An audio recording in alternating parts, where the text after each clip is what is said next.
2014 पूर्वी अमेरिकेचे भारतावरचे टॅरिफ सरासरी 2 ते 5% होते. काही वस्तूंवरती तर 0 ते 3%. वरून भारताला जीएसपी सवलत होती, म्हणजे अनेक भारतातील निर्यात ड्युटी फ्री जात होती. याच कमी टॅरिफमुळे 2000 ते 2014 दरम्यान भारत अमेरिका व्यापार 19 अब्ज डॉलरवरून डायरेक्ट 100 पेक्षा जास्त अब्जांवरती वाढला.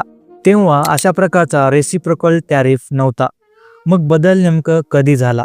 अमेरिकेने 2018-19 मध्ये स्टील ॲल्युमिनियमवरती जो 25% एसपी होता तो काढून घेतला आणि 2025 मध्ये 50% टॅरिफ वाढवला आणि आता या करारात तो 18 वरती आलेला आहे.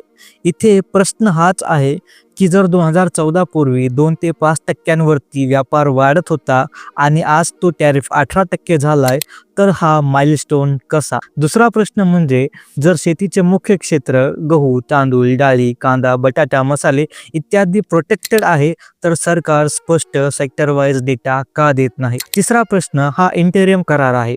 मार्च 2026च्या पूर्ण BTA मध्ये टॅरिफ आणखी कमी होईल का, की 18% वरच स्थिर राहणार आहे?